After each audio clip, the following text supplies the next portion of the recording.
வணக்கம். நான் நயினார் நாகேந்திரன் பேசுகிறேன். வரும் 22ஆம் தேதி மதுரையில் முருக பக்தர்கள் மாநாடு நடைபெற இருக்கிறது. அனைவரும் கலந்து கொண்டு சிறப்பிக்குமாறு அன்போடு வேண்டுகிறேன். நன்றி, வணக்கம். முருக பக்தர்கள் மாநாடு ஜூன் 22 மதுரையில். இடம் அம்மா திடல், பாண்டிக்கோவில் அருகில். முருகன் அருள் பெற அழைக்கின்றார்கள். பாஜக சிந்தனையாளர் பிரிவு, தமிழ்நாடு. ஆதரணியர்களுக்கு அன்பு வணக்கம். இப்ப மத்திய கிழக்கு நாடுகள்ல இஸ்ரேல் ஈரானுக்கு இடையே நடந்திருக்கக்கூடிய அந்த போர் அப்படிங்கிறது மிகப்பெரிய ஒரு விஷயமாக மாறி இப்போ அதுல பாகிஸ்தான் தலையிடக்கூடிய அளவுக்கு நிறைய விஷயங்கள் போயிட்டு இருக்கு. ஏன் பாகிஸ்தான் தலையிடுனா, நம்ம முந்தைய காணொலியில பார்த்தோம். ஒருவேளை இஸ்ரேல் ஈரான் மீது அணுகுண்டு தாக்குதல் நடத்துச்சு அப்படின்னா, நாங்க இஸ்ரேல் மீது அணுகுண்டு தாக்குதல் நடத்துவோம் அப்படின்னு பாகிஸ்தான் எங்களுக்கு உத்தரவாதம் கொடுத்துருக்காங்க அப்படின்ட்டு ஈரானுடைய நேஷனல் செக்யூரிட்டி அட்வைசரி அந்த கமிட்டியோடைய முக்கியமான மெம்பர் பேசியது மிகப்பெரிய ஒரு விமர்சனமாக மாறி இருக்கிறது. அதுக்கு பாகிஸ்தான் கொடுத்த ரியாக்ஷன் என்ன அப்படிங்கிறது நம்ம இந்த காணொலி இறுதியாக பார்ப்போம். அதுக்கு முன்பாக இப்போ இந்த பிரச்சனை இவ்வளோ பயங்கரமாக போயிட்டு இருக்கக்கூடிய இந்த சூழலில், குறிப்பாக சர்வதேச நாடுகள் பிரச்சனை, ஈரானுக்கு ஒன்றா நாங்கள் இருப்போம். ஒரு ஃபோட்டோ கூட நம்ம பார்த்தோம். ஈரானுடைய விமானப்படைக்கு உதவி செய்யும் விதமாக பாகிஸ்தானுடைய விமானம் போச்சு அப்படிங்கிற மாதிரியான ஒரு ஃபோட்டோ ஒன்று பார்த்தோம்.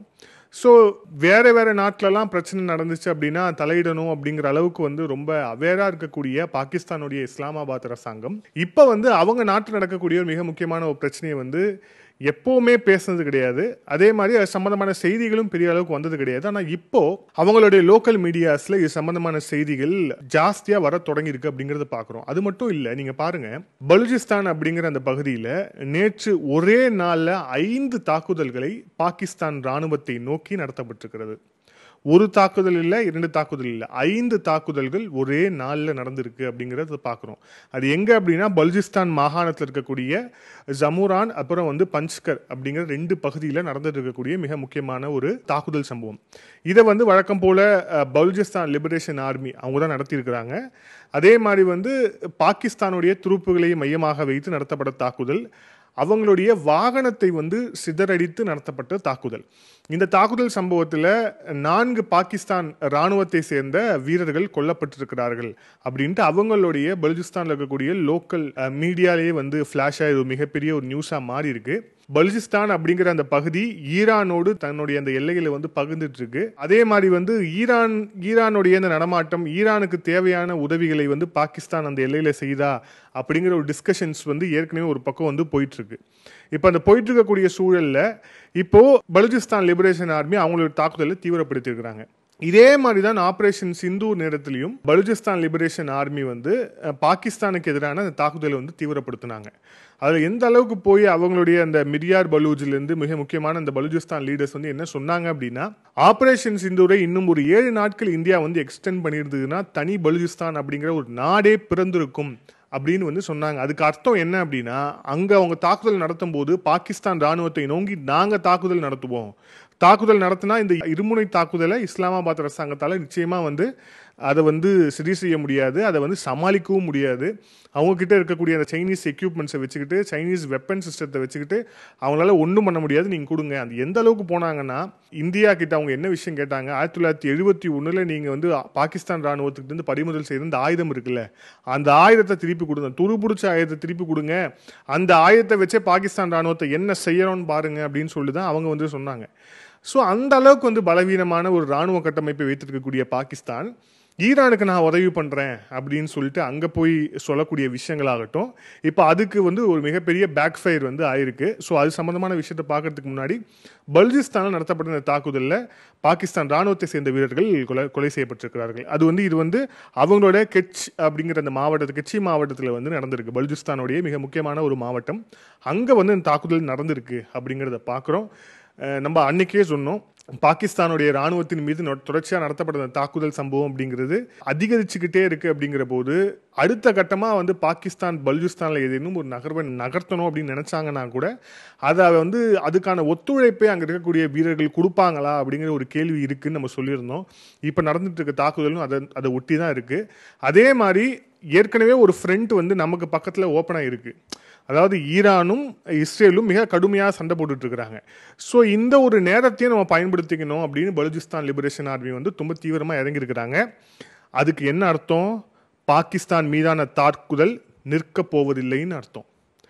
அதுவும் வந்து இந்த மத்திய கிழக்கில் ஏற்பட்டிருக்கக்கூடிய இந்த பதற்றம் அப்படிங்கிறது தனியும் வரை இந்த தாக்குதல் சம்பவங்கள் அப்படிங்கிறது ஜாஸ்தியா நடக்கும்னு அர்த்தம். அதுவும் குறிப்பா இந்த பிரச்சனையில வந்து ஈரானுடைய எல்லையிலேயே இருக்கிறதால ஈரானுடைய பாதிப்புகள் என்ன மாதிரி விஷயங்கள் நடக்கும் அப்படிங்கறது தாண்டி பலூச்சிஸ்தான்ல ஒரு ஆக்டிவா வந்து பலூச்சிஸ்தான் லிபரேஷன் ஆர்மி பாகிஸ்தானை நோக்கி இனிமே வரும் நாட்களில் மிக அதிகமான தாக்குதலை நடத்துவார்கள் அப்படின்ட்டு வந்து நம்ம எதிர்பார்க்கலாம். இது நாம ஏதோ வந்து எதிர்பார்க்கிறோங்கிறது கிடையாது. இந்த சம்பவம் ஆபரேஷன் சிந்தூர்லயும் நடந்தது, இப்பவும் நடக்க போகுதுன்னு அர்த்தம். அதை தாண்டி இஸ்ரேலுக்கு எதிராக இவங்க சொல்லியிருக்கக்கூடிய இந்த வாய்விட்ட விஷயங்கள்லாம் இருக்கு இல்லையா, இது எல்லாமே பேக்ஃபர் ஆகி இவங்களுக்கு மிக முக்கியமாக எந்த இடத்துல வந்து பாதிப்பை ஏற்படுத்த போகுது அப்படின்னா பலூச்சிஸ்தான்ல ஏதேனும் ஒரு விஷயம் நடந்துடக்கூடாது அப்படிங்கிற அந்த ஒரு கண்ணோட்டத்திலையும் தான் ஈரானுக்கு வந்து பாகிஸ்தானோட இஸ்லாமாபாத் அரசாங்கம் வந்து தங்க அரவணைப்பை வந்து கொடுத்துருக்குறாங்க. ஆனால் அதுவே அவங்களுக்கு இப்போ ஒரு பேக் ஃபயர் ஆகிட்டு இருக்கு அப்படிங்கிறத பார்க்குறோம். ஓகே, இந்த பேக் ஃபயர்லேருந்து ஒரு தற்காலிகமாக தப்பிக்கிறதுக்கு பாகிஸ்தான் அரசாங்கம் என்ன பண்ணியிருக்காங்கன்னா, வழக்கம் போல அவங்களுடைய பாதுகாப்புத்துறை அமைச்சர் கவாஜா அவர் வந்து நிறைய பேரோட ஃபேவரட். ஏன் அப்படின்னா பாகிஸ்தானுடைய எதிரிகள் அவருக்கு என்னென்ன பாகிஸ்தானை வந்து செய்யணும்னு நினைக்கிறாங்களோ அது எல்லாத்தையுமே இவரே வந்து செஞ்சு கொடுத்துருவார். மிக குறிப்பாக அந்த ஸ்கை நியூஸ்ல உட்காந்து அவர் கொடுத்த பேட்டி இருக்குல்ல, 30 வருஷமா இந்த கேவலமான வேலையை நாங்கள் அமெரிக்காவுக்காக நாங்கள் பண்ணோம், தீவிரவாதம் அப்படிங்கிற அந்த கேவலமான வேலையை நாங்கள் அமெரிக்காவுக்காக பண்ணோம், வெஸ்ட்டுக்காக பண்ணோம் அப்படின்ட்டு சொன்ன அந்த ஒப்புதல் வாக்குமூலம் இருக்குல்ல, இந்த ஒப்புதல் வாக்குமூலத்தையே நம்மளுடைய டெலிகேட்ஸ்லாம் கூட நிறைய இடத்துல வந்து கோட் பண்ணி இந்த ஆபரேஷன் சிந்தூர் தொடர்பாக இந்தியா அனுப்பிய டெலிகேட்ஸ் நிறைய நாடுகளுக்கு போனாங்க இல்லையா, அப்போ வந்து இதையும் மேற்கோள் காட்டி தான் வந்து பேசினாங்க. ஸோ அந்த அளவுக்கு நமக்கு வந்து உதவி செய்யக்கூடியவர் பாகிஸ்தானுடைய ராணுவ அமைச்சர் கவாஜா.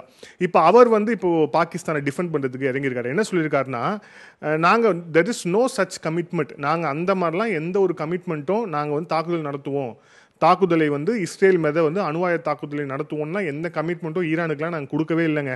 அப்போ கொடுக்காம எப்படி வந்து ஈரானுடைய பாதுகாப்பு துறையில் இருக்கக்கூடிய மிக முக்கியமான ஒரு ஆள் எப்படி இதை வந்து வெளில சொன்னார்? பாகிஸ்தானுடைய பாதுகாப்புத்துறை அமைச்சர் வந்து நாங்கள் கொடுக்கல அப்படின்ட்டார். ஓகே, சரிப்பா கொடுக்கலையா, சரி ஓகே விட்டுருங்க, இதோட போயிருக்கணுமா இல்லையா? போல. அங்கே தான் அடுத்த ஒரு விஷயம் நடக்குது. என்ன நடக்குதுன்னா, இன்னொன்று சொல்றாரு, நாங்கள் வந்து மேற்குலக நாடுகளுக்கு ஒரு எச்சரிக்கை விடுக்கிறோம். என்ன அப்படின்னா, இஸ்ரேலுடைய அந்த நியூக்ளியர் பவருக்கு, இஸ்ரேல் வைத்திருக்கக்கூடிய அணு ஆயுதம் சம்பந்தமான விஷயங்களுக்கு ஏதாவது வந்து நியூக்ளியர் டிசிப்ளின் இருக்கா, ஏதாவது ரெகுலேஷன் இருக்கா, இது வந்து ஆபத்தான விஷயம் அப்படின்னு சொல்லிட்டு வந்து எச்சரிக்கை விடுக்கிறாராம். வெஸ்ட்டுக்கு வந்து எச்சரிக்கை விடுக்கிறாராம். அந்த வெஸ்ட்டில் அமெரிக்கா அடங்குமா இல்லை அடங்காதான்னு தெரியல. அதே மாதிரி இவருக்கு வெஸ்ட் கண்ட்ரீஸ்க்கு வந்து இவர் எச்சரிக்கை விடுக்கிற அளவுக்கு இவருக்கு தைரியம் எங்கேருந்து வந்திருக்குன்னா, எல்லாருக்கும் தெரிஞ்சதுதான், பேரரசர் நமக்கு பின்னாடி இருக்கிறாரு, அங்கேருந்து அந்த தைரியம் வந்திருக்கும்னு எல்லாருக்குமே தெரியும். பேரரசர்னா ஷி ஜின்பிங், நமக்கு பேரரசருடைய ஆதரவு இருக்கு அப்படிங்கிற அந்த ஒரு இதில் வெஸ்ட்டை வந்து நாங்கள் எச்சரிக்கிறோம் அப்படின்னு சொல்லியிருக்காரு. ஸோ இப்போ இந்த ஸ்டேட்மெண்ட்ல இருக்கக்கூடிய அந்த முரண்பாடு, எவ்வளவு முரண்பாடு இருக்குன்னு பாருங்களேன். அதாவது ஒரு பக்கம் ஒருவேளை ஈரான் வந்து என்னப்பா இவங்க வந்து நமக்கு கமிட்மெண்ட் கொடுத்துட்டு இப்போ விலகிறாங்கன்னு சொல்லக்கூடாது, ஸோ இஸ்ரேலை வந்து ஒன்று தட்டிடணும். இஸ்ரேல் வந்து ஓ நீ என்னையே பண்ணுவியா அப்படின்னு சொல்லிட்டு அவங்க ஏதாவது சொல்லிட்டாங்கன்னா இல்லை நான் கமிட்மெண்ட் கொடுக்கலன்னு சொல்லணும். ஆக இவங்க வந்து இஸ்ரேலுக்கும் வந்து ஆதரவா இல்லை, அதே மாதிரி ஈரானுக்கும் ஆதரவா இல்லை. ஆனா ஈரானுக்கு இவங்க ஆதரவா நிற்க வேண்டிய ஒரு கட்டாயம் எங்க இருக்குன்னா பலூச்சிஸ்தான்ல இருக்கு. அதுக்கப்புறமும் நிறைய ரீசன்ஸ் இருக்கு, பட் அதுக்குள்ள போக வேண்டாம். ஸோ இதுதான் வந்து மிக முக்கியமான ஒரு விஷயங்களாக இருக்கு. ஸோ இந்த ஒரு சுச்சுவேஷன்ல குறிப்பா இஸ்ரேலுடைய கவனம் ஈரானுக்கு அப்புறம் எங்க தங்கள் மீது திரும்பிடுமோ அப்படிங்கிற ஒரு பயத்துல வந்த ஸ்டேட்மெண்ட் தான் இது. ஆனா பாகிஸ்தானுக்கு ஒரு விஷயம் தெரியாது, இஸ்ரேலுடைய அந்த கவனம் உங்க மீது எப்பவோ வந்தாச்சு அப்படின்னு. ஈரான் வந்து இப்போ போர்ல வந்து ஈரான் கூட இஸ்ரேல் மிக கடுமையாக வந்து போர் நடத்திட்டு இருக்காங்க. எதுக்காக நடத்திட்டு இருக்காங்க? அவங்களுடைய இருப்பு, அவங்களுடைய அந்த இடம், அவங்களுடைய நிலம், அவங்களுடைய நாடு, இது எதுக்குமே வந்து அணு ஆயுதத்தால எந்த விதமான பாதிப்பும் வந்துடக்கூடாது அப்படிங்கிறதால அவங்க வந்து இந்த போரை வந்து முன்னெடுத்து போறாங்க. அப்படின்னா இப்ப ஈரான் ஒருவேளை நாளைக்கு வந்து இந்த போர்ல வந்து தோற்று போகுதுன்னு வச்சுப்போம், ஜஸ்ட் ஒரு எக்ஸாம்பிளுக்கு தான், நாளைக்கு தோற்று போறாங்க, இல்ல அமெரிக்கா கூட அந்த நியூக்ளியர் டீலுக்கு வந்து அமைதியா போறாங்க அப்படின்னா அதுக்கு அடுத்த கட்டமா அவங்களுடைய இஸ்ரேலுடைய டார்கெட் வந்து யாரா இருக்கும்? மிக நிச்சயமான பாகிஸ்தானா தான் இருக்கும். அது வந்து நம்ம சொல்லல, இஸ்ரேலுடைய பிரைம் மினிஸ்டர் பெஞ்சமின் நெத்தன்யாஹூ ஒரு ஓப்பன் சேனல்ல அவர் பேசியிருக்கிறார். யார் உங்களுக்கு த்ரெட்டா நினைக்கிறீங்க அப்படின்னு அவர் கேட்கும்போது அவர் சொன்ன விஷயங்கள் இது, இந்த பாகிஸ்தான் அப்படிங்கிறது. அது மட்டும் இல்லாமல் அவர் சொல்லிட்டு அதுக்கப்புறம் வந்து ஈரான் நோக்கி வந்து இஸ்ரேல் உள்ளிட்ட நாடுகள்லாம் நகர்ந்துட்டு இருக்கக்கூடிய இந்த சூழல்ல தான் நாங்கள் வந்து அணு ஆயுதம் ஏவுவோம் இஸ்ரேல் மேலே அப்படின்னு நீங்கள் ஒரு கமிட்மெண்ட் கொடுத்துருக்கீங்க அப்படின்னா உங்களுக்கெல்லாம் எவ்வளவு தைரியம் இருக்கும் அப்படின்னு தான் வந்து இஸ்ரேல் நினைக்கக்கூடிய ஒரு விஷயமா இருக்குது. ஸோ இஸ்ரேல் இந்த பாகிஸ்தானுடைய இந்த ஸ்டேட்மெண்ட்டுக்கெல்லாம் வந்து அவங்க வந்து ஒன்றும் கீழே இறங்க போகிறதில்ல. அதே மாதிரி இதை வந்து அவங்க பெருசாக இல்லை பாகிஸ்தான் வந்து இனிமேல் எதுவும் செய்ய மாட்டாங்கன்னு நினைக்க போகிறதில்ல. உங்ககிட்ட அணு ஆயுதம் இருக்கும் வரை, பாகிஸ்தானுடைய கையில் அணு ஆயுதம் இருக்கும் வரை இஸ்ரேல் விடப்போவதில்லை அப்படிங்கிறது ரொம்ப தெளிவாக தெரியுது. இதுக்கான அந்த எதிர் விளைவுகள் அப்படிங்கிறத வரக்கூடிய நாட்களில் நம்ம தொடர்ச்சியாக வந்து பார்க்க போகிறோம். ரெண்டாவது, ஏற்கனவே பலூச்சிஸ்தான் மாகாணம் எரிந்து கொண்டிருக்கிறது. அதுக்கு அடுத்தபடியாக சிந்து, கைபர் பக்துங்வா எங்கே நடக்க போகுது அப்படிங்கிற அந்த விஷயத்தை வந்து நம்ம தொடர்ச்சியாக வந்து பார்க்க தான் போகிறோம். மீண்டும் இன்னொரு காணொலியில் சந்திப்போம். அதுவரை நன்றி, வணக்கம்.